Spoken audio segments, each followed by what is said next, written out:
Welcome back. Radio city joke સ્ટુડિયોમાં આપનું સ્વાગત છે. કિશોર કાકા, યુટ્યુબ પરથી એક બીજો સવાલ લઉં છું.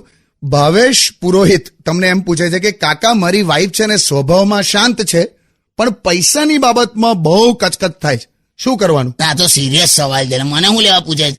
મેં થોડા પ્રોબ્લેમ સોલ્વ કરું છું અહીંયા. બોલો ને, પણ હવે આટલું સિરિયસલી પૂછ્યું છે ભાવેશ ભાઈએ તો. પત્ની શાંત સ્વભાવની છે પણ પૈસાની બાબતમાં કચકચ થાય છે, એવું ને? જો ભાઈ ભાવેશ, એક ફોર્મ્યુલા સમજી લે. જો તારી પાસે 10 રૂપિયા છે અને તારી વાઈફ પાસે 90 રૂપિયા છે, તો તારા આખા ઘરમાં ટોટલ 10 રૂપિયા જ છે. અને જો તારી પાસે 90 રૂપિયા હોય અને તારી વાઈફ પાસે 10 રૂપિયા હોય, તો તારી વાઈફ પાસે 100 રૂપિયા છે. આ ગણિત જે દિવસે તે સમજી લીધું ને ભાવેશ, તું ઓલવેઝ શાંત રહીશ, તારા ઘરમાં શાંતિ રહેશે, બધું બરાબર રહેશે. તું યાર કાકા, તમે તો યાર, પણ એની વાઈફ તો શાંત જ છે. એ તો હોયલા આવે એવું. બેસ્ટ ક્વોલિટી વાળી પિસ્તોલમાં જ સાયલેન્સર હોય. Stay tuned with Kishore Kaka only on Radio City 91.1.